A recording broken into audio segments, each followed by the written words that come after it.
You are listening to the Partner Up podcast by Welcome to Bundaberg. And in this series, you will hear from community leaders who are kicking big collaborative working together goals. We will highlight the successful partnerships, shedding light on the positive impact they have had on both businesses and the community. Welcome to Bundaberg aims to improve the health and well-being, work and lifestyle outcomes for people living in Bundaberg by activating and implementing a range of community-led strategies across a range of services for a more connected, cohesive community. Before we start today's episode, I would like to acknowledge country. I would like us to take a moment to reflect on the meaning of place and connection. In the spirit of reconciliation, I wish to acknowledge the traditional custodians of the lands on which we live, work and love on. I pay my respects to elders past, present and emerging of all the lands, and I extend that respect to all First Nations peoples listening today. Let's go. Today we're here with Justin Mayberry from First National Real Estate in Bundaberg. Welcome, Justin. Thanks for joining us today. Tell us about First National Real Estate in Bundaberg. Okay, so First National has been in Bundy for about 40 years. It did start off as First National McCombs, which was one of the first real estate agencies in Bundaberg. So it's been around technically for about 90 years. Wow. We are the second family to own the business, so we purchased off the third generation McCombs. And yeah, we're trying to keep that legacy, I suppose, going in the Bundaberg region. Nice work. That's a really long time, and yeah, that is a long legacy, and one for you to then hand on when it's time for you to move past the working life, I suppose. Well, my two young boys are definitely saying they want to be joining the business, but you know they're 8 and 5 now, and things change over time, so I don't think they're gonna. Well, you know, if they do want to follow in the footsteps, great. If they don't, doesn't matter. Yeah, wow, an 8 and a 5-year-old. That keeps your hands full. It certainly does. Good.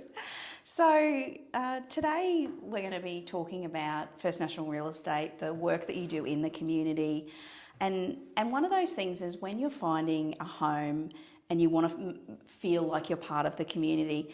And really make an impact or make a difference in the community. What's your role, do you see, helping people who are moving to Bundaberg? Or what's First National's role in making that happen for them? Well, firstly, you've got to find out whether they're looking to buy or rent. And in the current market, I'd like to say it's easy to find a rental and it's easy to find somewhere to buy. Unfortunately, like many areas in Australia, the housing crisis is first and foremost a problem that we have. The only way that's going to be solved is more houses being built, and unfortunately, it takes time to build a house. But what we do, or what we try to do, is sort of try and mitigate the time frames for individual families to find their forever home or that stepping stone home. So if we can get them into a rental before they buy something, great. But if we can find something that they can buy and jump straight into, even better. Yeah, good.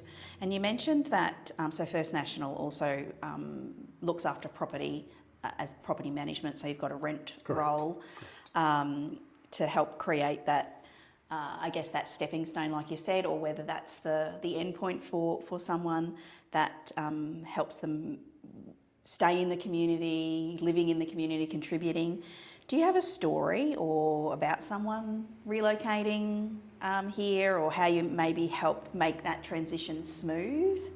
Oh, geez, there's so many. To be honest with you, I couldn't pick one in particular, but I'll use one just from yesterday. Good example. They'd been looking for a property for some time. We just got a new rental onto the books as of Friday.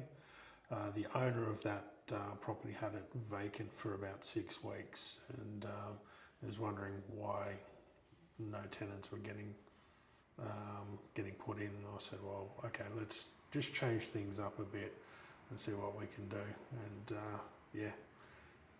And in this market, rentals should be flying off the shelf. So, I had a good look at the property, absolutely spectacular. Talked to these clients and I said, why do you think you're being knocked back? And they're just gone, oh, it's probably because of our age. And admittedly, they were on the younger side, which, to me, age is irrelevant. The main things are, can you afford to pay the rent? Are you going to look after the place? If you can do those first two things, then we've got no problems. So I got them in. They loved the property, and I just said, okay, well, do you want it? Are you happy to sign a contract? And they said, are you serious? Do you want? I said, I don't waste my time bringing people out to a property if I'm not going to put them in. So today they will be signing their contract to move into the property, probably in about a week's time, because we have to go through our processes to make sure that we do our entry condition report, which is essentially to protect the tenant and the owner, and then just basically get all the paperwork in place, move them in. So they've been looking for a good couple of months for a property. So. Yeah, we often hear, that market is pretty tight and it's quite strenuous to try to find that most suitable property for you. So good property management. How do you think that transition and that influences someone staying in a community, that process? So if you've got a good property manager, and a good property manager really comes in all different shapes, sizes. As long as the property manager is keeping a good, clear communication between the tenant and the owner, and we're that conduit between the two. So in our rent roll, we've got people that have been in rentals for 20 years. So the owners are extremely ecstatic because they've not had to do that change. So a good property manager has that ability to, keep tenants in a property for a lot longer. When you've got a rental and there's people coming in and going, you've got to ask the question: is the property the problem, or is the property manager the problem? Majority of the time, it's most likely the property manager that's the problem, and why there's such a high turnover in the property. Like at the end of the day, if you've got a great property manager, tenants tend to stick around because they know when they ask for something to be fixed, it gets fixed. They don't feel ignored, and that's one of the biggest gripes that we come across is tenants go like, I've asked for this to be fixed so many times and nothing happens. The property manager just in some cases, I think the property manager's too scared to ask the owner to fix something in the property because they feel that the owner's going to get upset and angry or whatever. And 9 times out of 10, the owner's like, well, why didn't you tell me? We could have fixed it when it was a $100 problem. Now we've got a $2,000 problem. So I often get properties come across to me in that state. It's like, okay, well, where do we start? How do we fix it? Definitely a good property manager is hard to come by, but once you've got them, they're absolutely gold. Yeah, and I think that I guess if you've got previous experience with something that hasn't quite worked, or there's a lot of backwards and forwards, or something's not working, then when you do move to a property manager that has that really clear communication, is treating everyone in the scenario equally, and is able to navigate those discussions clearly, then you'll have a stronger sense of trust. Correct. And connection with the owner and with the tenant. That's really good. So there's lots of changes coming to, that may have already been implemented around property management law. Can you speak to some of those things? Some good, some bad, some indifferent. But essentially what it is, a lot of people have sort of, well, when I say a lot of people, owners of properties have a feeling that the government's gone too far to the tenant. So now when we do applications, there's certain questions that we're not allowed to ask anymore, which makes it very difficult to qualify a tenant to go into a property.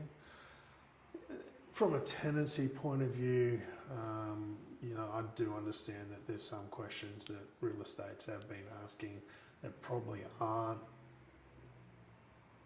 justifiable, I suppose you could say, to get them into the property. But like as I said before, there's really two things that we need to know about a tenant. Can they afford to pay the rent each week? And are they going to be able to look after the property? And at this stage, the government has sort of hamstrung us on those two questions. So we have to be a little bit more, I suppose, a little bit more creative in how we handle or get that information that we need to be able to make a good, clear judgment on the person or the family moving in. Yeah, because everyone wants to have, I guess, that smooth transition, whether they're staying in a property or moving into a new property, and we want to make sure that everyone feels comfortable with whatever those changes are, and they feel secure in their own home. So ensuring, there's no point putting someone in a house that isn't suitable or acceptable for their needs, and that they can't afford. So trying to navigate that sounds very tricky. We also, like, how do I put it? They've also brought in a thing about asking about pets, right? So don't get me wrong, I've got a dog and 2 cats, and I generally don't mind people with dogs and cats. Some owners just flat out refuse them, but we have to give a very good reason why not to have the pet in the property. If we can't, or the owner of the property can't justify why the pet can't be there, then the tenant can have the animal.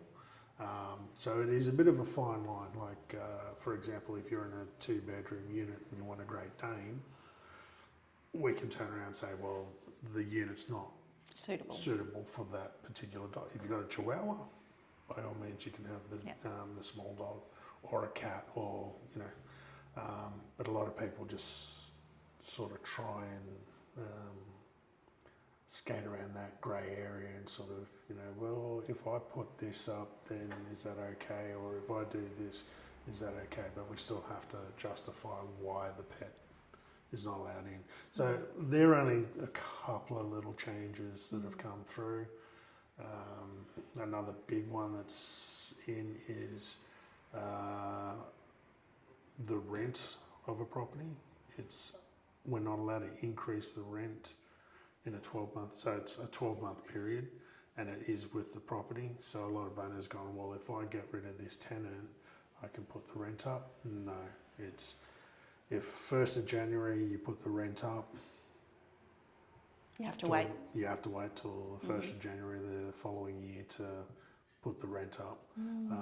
So it doesn't actually go with the tenant, it's with the property from now on, which I don't mind. It's kind of good, but it's also a double-edged sword, because owners go, well, before they were able to increase at the 6-month mark and sort of do smaller increases. Now they're just going, all right, I couldn't do a big increase, I'm going to do a really big increase.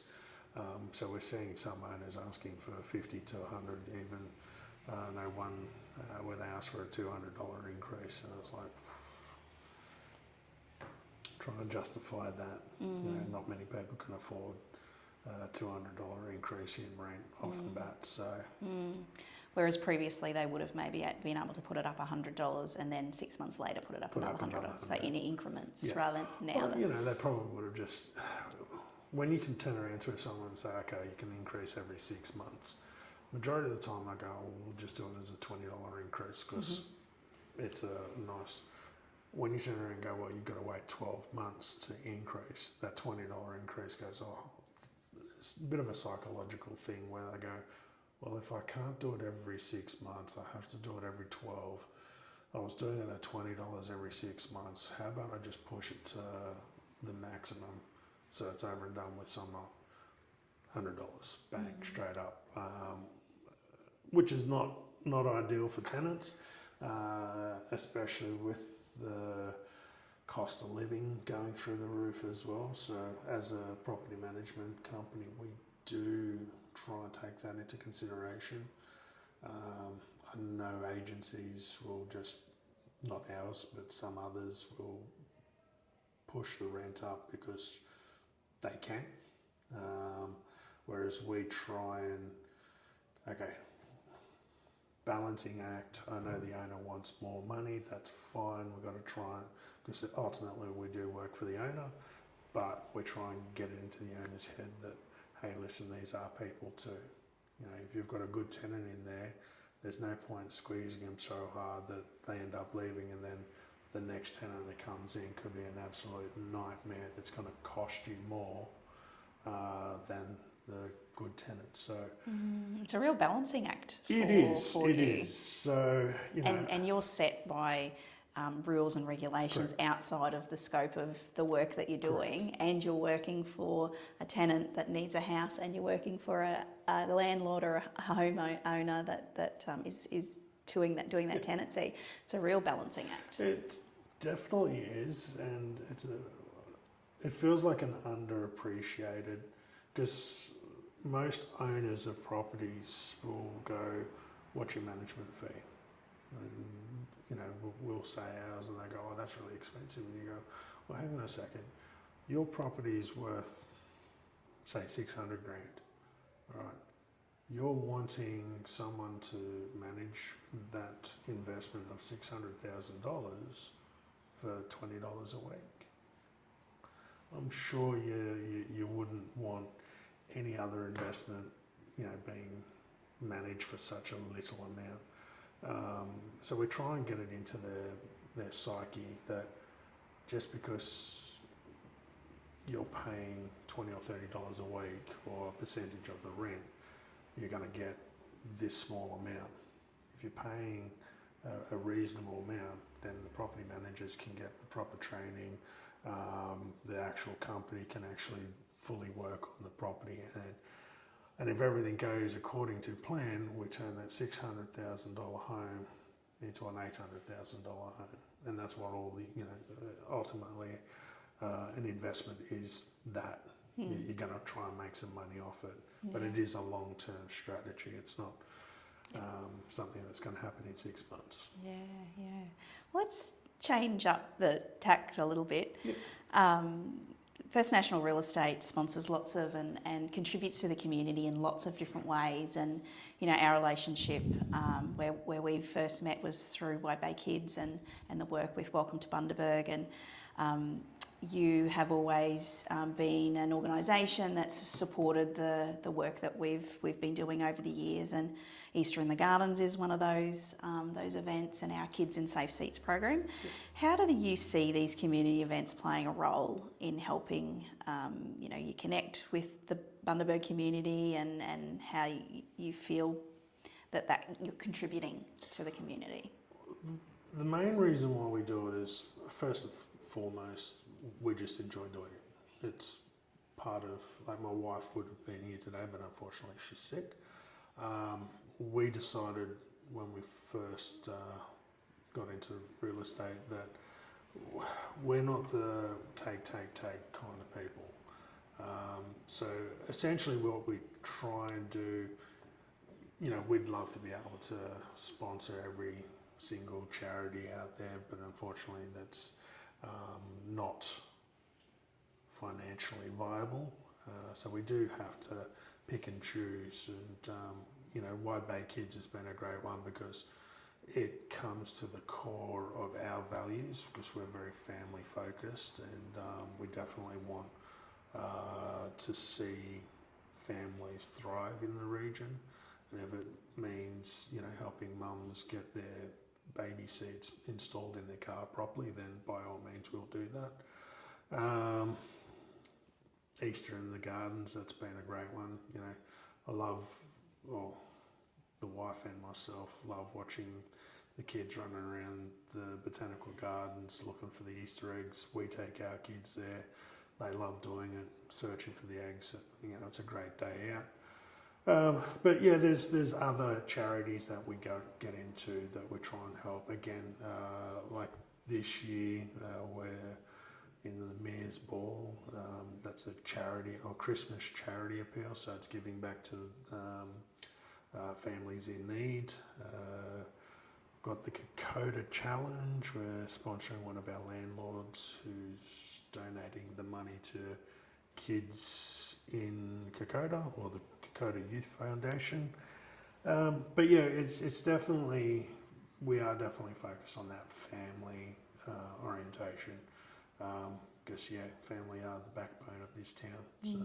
Yeah, what sort of feedback have you had from I guess the community or from other people in business where they see that you're supporting or sponsoring these types of things? It's always generally positive.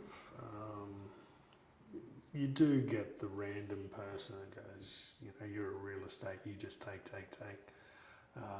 But that's further from the truth. We're definitely,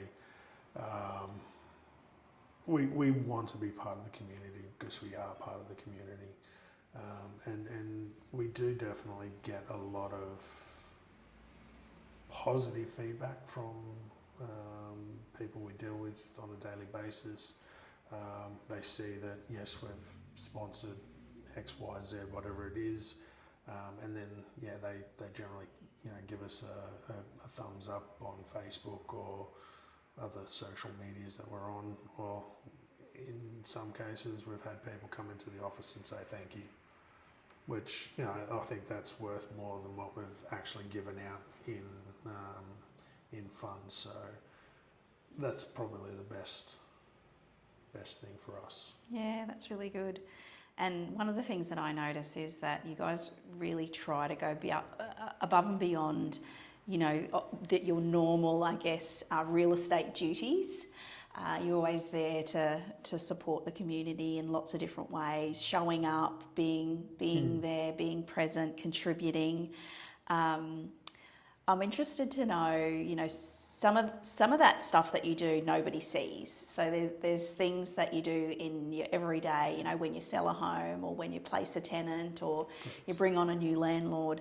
What's some of those, I guess, you know, beyond trying to help someone find a house or, you know, sell their property, how do you see your role helping them, I guess, turn that house into a home or helping them feel connected in the Bundaberg community? What's some of the extra efforts that you go to?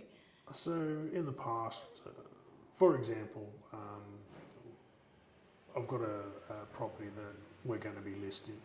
Now it's a deceased estate. The daughter has been living in the property for some time and unfortunately she just can't afford to maintain. So part of what we've got to do in order to help her out is obviously we have to sell the property. She can't physically clean the property and do all that kind of stuff. So we're going to get a crew in and empty it all out for her and get it ready for the market. Yes, it is a double-edged sword there. You know, we have to get the property ready for market. We can't sit back and wait for her to do it because it will never get done. So we've just said to her, listen, we'll come in, we'll help you out because you're not going to get it done on your own. So she's extremely grateful for that. So we're going to help get it all, like everything out of the house. If she wants to donate everything to charity, then we send it to charity. If she just say, listen, just take it to the tip. So that's one sort of thing that we do for the client. In the same breath, we have to find her a new place to live. So, and as I said to her, that's easier said than done. So she's going to have to go into a rental. There's no ifs, buts or maybes about it. And with a 0.4% vacancy rate in the region, finding a rental is going to be not impossible, but it's going to be quite a difficult one, especially where her budget is. So we have to be mindful.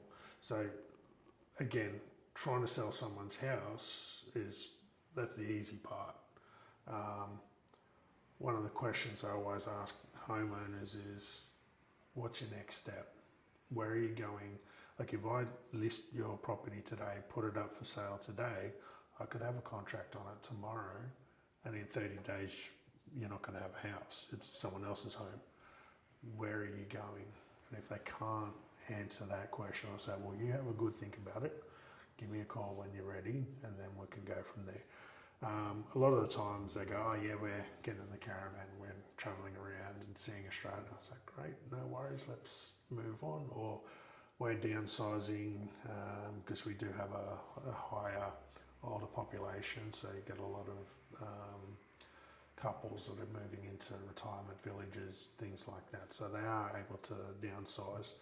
But yeah, the main thing is making sure they know where they're going after the property's sold. If it's a rental, then we try and match the tenant with the right property. So there's no point in going, well, this one's 400 a week, but this one over here is 600, and try and. So we don't do things like that. Mm. So looking ahead at the future in Bundaberg and the way property's moving, the rate of houses being built, and the rate of houses choosing to live here. The rate of people choosing to live here.